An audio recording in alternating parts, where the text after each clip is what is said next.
Well, I want to talk this morning about what's in verse 21. Submission.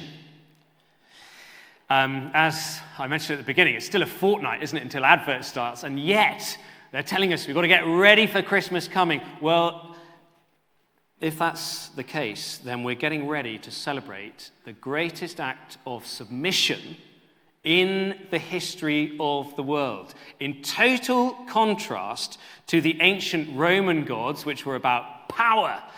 We've been studying this letter to the Ephesians. This was written, Ephesus was one of the largest and most important cities in the Roman Empire. And so this was written to the Roman world. Anyone been to Ephesus? I think we asked for hands up. Anyone? Oh, there's one hand up there. I've been to Ephesus. If you have, or then you'll know, or just if you like pub quizzes, you'll know that Ephesus was home to one of the 7 wonders of the ancient world. Anyone know? Temple of Artemis was one of the 7 wonders of the ancient world. So Artemis, along with all of the pantheon of the ancient Roman gods, they were all about one thing. They were all about power, honor, status. They were there to be served. And so Roman society was therefore all about the maintenance and the exercise of that power. The strong dominated the weak. The weak were there to serve the strong. And into that society came Jesus Christ, who the letter to the Ephesians says in 1 verse 21 is far above all rule and authority, power and dominion, and every name that is invoked, including Diana, Artemis, not only in the present age, but also in the age to come. He is the most powerful. And yet, what did Jesus Christ do with all that power? He divested himself of it. He laid it aside. He emptied himself. The strong, the strongest of the strong, submitted to serve the weak, the weakest of the weak. The Son of Man, said Jesus, came not to be served, but to serve. It's a total revolution. And that is the revolutionary gospel, which is at the heart of this letter to the Ephesians. We've said the letter's in 2 parts. It's kind of theology in chapters 1, 2, and 3, and then application, practical outworking in chapters 4, 5, and 6, which is where the bit we're up to this morning. And the focus of our verses that we've just read are the implications of this great and glorious gospel for our interpersonal relationships. The gospel, the cross is both vertical and horizontal. And the great theme of this letter is unity and reconciliation. And the gospel brings unity and reconciliation between us and God, but it also brings unity and reconciliation between us and each other. And the implications of that are being worked out in these verses for probably the 3 most important sets of relationships, not just in the 1st century Ephesus, but in 21st century Melksham. Marriage relationships, parental relationships, and economic relationships. You've got it open there. You'll see that he's talking about verse 22, wives, and verse 25, husbands, 6 verse 1, children, and verse 4, fathers, or the footnote tells us that can be translated parents. Verse 5, slaves, and sadly, the majority of the population of the Roman Empire were slaves. There were more slaves than there were free people. And verse 9, masters. Now, as we read this, and maybe as I read it a moment ago, I know what some of us are thinking. We're nervous. All this talk about wives submitting to husbands or slaves and masters. Are we really going to take this seriously? It kind of puts us on edge, maybe. A few weeks ago, if you were here, we were talking about creation care and what the gospel calls us to in terms of our posture towards the environment, the planet, the world that God has made. And I reckon when we were thinking about those things, maybe those on the political left were sort of nodding along in approval at what the gospel had to say, whilst those on the political right were slightly rolling their eyes a little bit. Well, I reckon maybe now it's the other way around, isn't it? I wonder whether this morning perhaps we've got some Guardian readers here. Maybe we read The Handmaid's Tale for GCSE. Maybe we're nervous about the religious attempt to justify the oppression of women. Isn't St. Paul famously just a little bit, or maybe a lot, sexist? Isn't his writing regressive, backwards, patriarchal? Shouldn't we skip Ephesians chapter 5? No, definitely not. Not when we understand it properly. When we see what Paul says here, we'll realize that the gospel cuts right across the political spectrum. And my prayer for this morning is that we would see that not only is this revolutionary, it's beautiful. Wherever this has been taken seriously and wherever it has taken root in a society, things have got better for everybody. For the avoidance of doubt, before this was written, in the pre-Christian Greco-Roman world, society was not much fun for anybody who was in these three categories: a woman, a child, or a slave. Let me just quote one historian. There was a low view of women. That's an understatement. In law, a woman was not a person but a thing.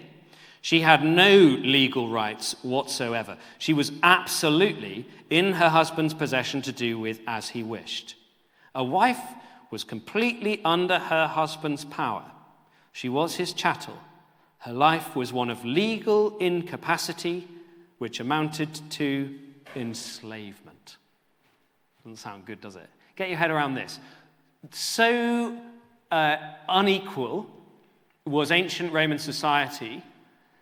Women were such second-class citizens that it skewed the gender balance of the population, because sons were more prized, more valuable, more desirable, tragically, than daughters. There was no sex-selective abortion because ultrasound had not been invented. So if a girl was born, likely as not, she was simply abandoned, left outside. And that meant that even in large families, very rarely was more than one daughter reared. And that meant that the population of ancient Rome was not 50-50 male-female, which is biologically what it should be and what it is today. In ancient Rome, for every 100 women, there were not 100 men. There were 131 men for every 100 women in ancient Rome. In Asia Minor, which is where Ephesus was, there were 140 men for every 100 women because of female infanticide. So you really, really, really did not want to be a woman, you didn't want to be a child, and you certainly did not want to be a slave. The only people with real power, which is what the whole society revolved around, were, you guessed it, men. Not all men, free-born men. And they expected their wives and their children and their slaves to serve them. It's important to wrestle with this really pretty bleak historical context in order to see what a bombshell it was that, just for a start, women, children, and slaves were even included in this letter as recipients of what the gospel had to say to them in the first place. In a society in which children were not just unlikely to be seen, much less heard, Paul directly addresses them in chapter 6, verse 1. Look, he doesn't say, parents, tell your children to obey you. He addresses children directly, assuming that they will be fully a part of the church, listening to what this letter has to say to them, alongside their parents, alongside slaves, verse 5, alongside their masters. Men, women, children, parents, slave, free, all members of the intergenerational, multi-ethnic, egalitarian body of Christ. One new humanity under Christ, as the letter to the Ephesians puts it. This is stunning. It's revolutionary. To all of these people, Paul issues the same call in verse 21, which is the controlling verse for all that follows. Verse 21 says, to everybody, submit to one another. Verse 21 is the great principle at the top of this section, of which the following three paragraphs about wives and husbands, children and parents, slaves and masters, are the practical worked examples. The principle, the gospel principle, is mutual submission. Submit to one another. That's beautiful. He doesn't try to pretend that there isn't a power differential between each of those three relationships. And he doesn't try to collapse each one into the other. In each pair, there is a stronger party, which by default, then as now, will tend towards dominating the other. But in each case, the implications of the gospel is that they are called not to use and abuse that authority and that power. They're called to a radical new ethic of restraint, the stronger, as Jesus did, serving the weaker for their flourishing. And look at what 6 verse 1 says, for example. Chapter 6 verse 1, children, obey your parents in the Lord, honor your father and mother. Well, that's expected, isn't it? But verse 4 is revolutionary. Fathers, parents, do not exasperate your children. Literally, don't provoke them to wrath. Instead, bring them up in the training and instruction. Literally, that means the nourishment of the Lord. It's a beautiful picture. Calvin translated it. He said, let children be fondly cherished. Deal gently with them. That was absolutely mind-blowing in a Roman culture where the paterfamilias had full right over his children as over slaves or things. But it's challenging to all of us, especially those who are parents. The temptation is to try to submit, to make the children submit and to dominate them, rather than to serve them for their flourishing. Or look at chapter 6, verse 5. Slaves, obey your earthly masters with respect. Verse 7, serve wholeheartedly as if you're serving the Lord, not people. But then look at verse 9. Masters, treat your slaves in the same way. That was unheard of. Do not threaten them. What? Think all the slave owners. That's what they do every day. Threaten them. Since you know, says Paul, that he who is both their master and yours, in other words, you both serve the same master, there's a level playing field, you are both in the same boat, and there is no favoritism with him. That was anathema. Plato and Aristotle said nature's made some people slaves and other people free. God says, no, I've got no favorites. I don't prefer either of you. All of you are equal in my eyes. As Paul says elsewhere, there is now slave nor free, all are one in Christ Jesus.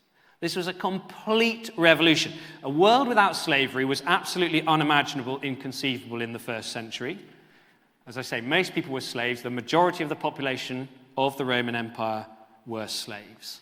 There were no HR departments, employment contracts, trades union. There just was slavery. That was how the world worked. So it wouldn't have worked if Paul had said, slaves, rebel against your masters. That would have just got them killed. But with these words, the charge was laid at the base of the institution of slavery. The fuse was lit, the clock was ticking, and eventually, in time, too much time, definitely, but inevitably, eventually, thanks to Wilberforce and others, evangelical Christians who took the teaching of the Bible seriously, which says that all are made in the image of God, endued with equal dignity and worth. What Paul is talking about here would lead to the explosion, the abolition of slavery. Submit to one another, says Paul, mutual submission. Children, obey your parents. Slaves, verse 5, obey your earthly masters. Wives, verse 22, interestingly, are not called to obey. And the great John Stott humbly suggested it was a mistake for the old 1662 Book of Common Prayer marriage service to require wives to promise to obey their husbands when the Bible doesn't ask them to. The call in verse 22 is not for wives to obey their husbands. The call is to submit, verse 22. Now, some of us might still not like the sound of that very much, but remember verse 21. we're all called to submit to one another. And not only that, look at what husbands are called to in verse 25. Husbands, what are you supposed to do? Oh, love your wives. How? Just as Christ loved the church. How did he do that? He gave himself up for her.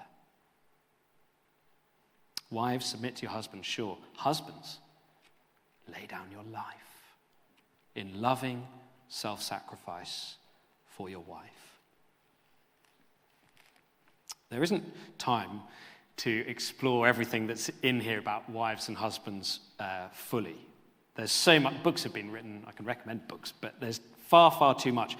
There is a principle in here that it is true, one of the things we might spot, and which we haven't really got time to dive into, that wives and husbands are not given interchangeable instructions. Now that, in some ways, some of us might think it's a bit controversial. I wonder whether it's becoming less so. Can you remember a few years ago when Theresa May was ridiculed for suggesting in a TV interview that there were a difference between the way that husbands and wives relate in relationships? There's boy jobs and girl jobs, she said, and she was hounded in the media. That was in 2017, and at that time it was still almost heretical to suggest that there was any difference or distinction between men and women. Gender's a social construct. The sexes are interchangeable. I think a lot of people are wondering whether actually that moment might have passed, and people are now more willing to recognize than they were then that men are men and women are women. And the Christian teaching that men and women are actually designed different by God, and not only is just that an accident, it's actually a good thing, is becoming increasingly attractive in our confused and divided society. Louise Perry is an interesting person to look up if you're into. She wrote a book a few years ago called The Case Against the Sexual Revolution. I meant to bring it with me to Wait. It's a phenomenal book. She was not a Christian. This was 2 or 3 years ago. She's writing as a feminist. It's not a biblical book, the case against the sexual revolution. She makes the case that the revolution in society and the relationships between men and women since the 1960s, have not benefited women. There's only one group of people who have benefited, and that is men. In other words, we've moved away from this, and we've reverted to a society in which the strong dominate the weak. She's well worth looking up. She's subsequently become a Christian, I think partly on the basis of the attractiveness of the teaching like this, which describes a beautiful complementarity between men and women, which lots of people are realizing afresh is bringing clarity to our confused and divided culture. This is not suggesting a return to the 1950s. The principle in here is that men and women are different and they complement each other. Boy jobs and girl jobs are not spelled out. Interestingly, there is a principle, but it leaves the outworking of that principle. There's freedom to each couple to work out what that's going to look like in practice for them. And we could have a conversation about that another time. And if you're married, then you can go away and have a conversation about what that looks like. But history and experience has shown that what's being talked about here, mutual submission, is a much more powerful recipe for a loving marriage than the alternative, mutual domination or simply abdication of marital responsibility. Will we put the other person first? That's the question. There's all the difference in the world. One of the things we've been saying this year, our annual thing is grace. Grace changes everything. There's all the difference in the world between following Jesus, or between doing something because we have to and doing something because we want to. There's all the difference in the world between submitting because we have to, which is what happened in the pre-Christian world, and what the world tends to in the absence of the gospel. In fact, I'm reading a book at the moment about Waterloo. Listen to where the Enlightenment gets you. This is Napoleon. Napoleon says, "We have ruined everything by treating women too well. We have committed the great mistake of putting them almost on a level with ourselves. Nature created women to be our slaves." That's where you get if you take the gospel away. It sounds like Andrew Tate. Sounds like lots of voices today who want to move away from what this is saying here. There's all the difference in the world between submitting to one another because you have to, because the strong is subjecting the weak, and submitting to one another because you want to.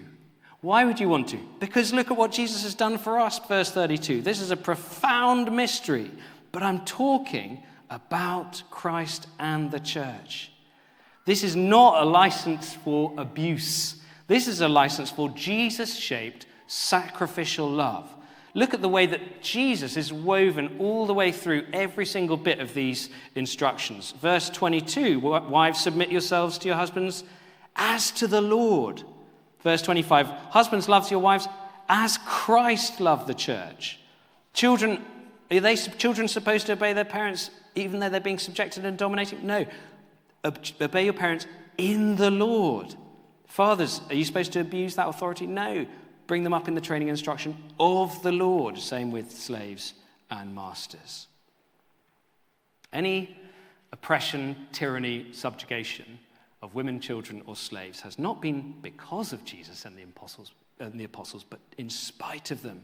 Jesus was the strongest of the strong, who laid aside his power, who humbled himself so that the weak, you and me, might be exalted. He turned the world upside down, or maybe the right way up. I wonder where this lands for you. It's challenging.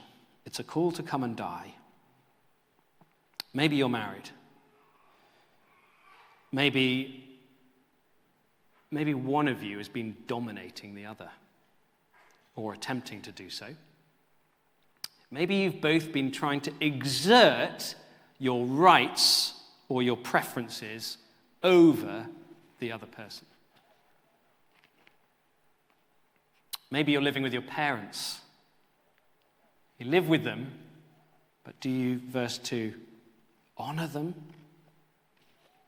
Or maybe you are a parent. I used to quote verse 4 at my dad sometimes. Fathers, do not exasperate your children. In direct violation of verse 2, honor your father. Now I find this so convicting. Do I exasperate my children? I'm sure if you asked Fred and Max, they would answer in the affirmative. Maybe you're an employee or an employer. Maybe you run a business. What are the working relationships like in your place of work? Employee. This is so revolutionary. Serve wholeheartedly, whatever you do. Maybe you're a hairdresser or a bricklayer or a cleaner or a lawyer and a doctor, an accountant. As if you were serving the Lord, not people. And masters, verse 9, employers, business owners, treat your staff in the same way. Don't threaten them. You are both in the same boat. There is no favoritism with God. What areas of our lives, what relationships do we have that have been shaped by power? And maybe you've been a victim of the abuse of power or a perpetrator. If we will get to grips with what it's saying here, the picture I had was a bit of, have you ever seen the David Attenborough, where there's a bit on, I think it's in Planet Earth or something, where there's the desert, and it's just nothing. It's just been eons without rain and water, and then there's a trickle once in a blue moon, and the water just comes through, and suddenly there's just life and color, and the animals come, and the blossom, and it just, that rain comes and just transforms everything. The gospel, the upside-down gospel of Jesus Christ, who divested himself of his power and submitting the strong to the weak, totally revolutionizes all human relationships. And if we will take this seriously, it will revolutionize ours as well. Have you, verse 21, submitted to one another out of reverence for Christ? Have you joined a serving team? Is our church a picture of mutual submission and service? We can't do it in our own strength, which is why these instructions immediately follow the call to be filled afresh with the Holy Spirit. And that's what we're going to do now. Should we stand?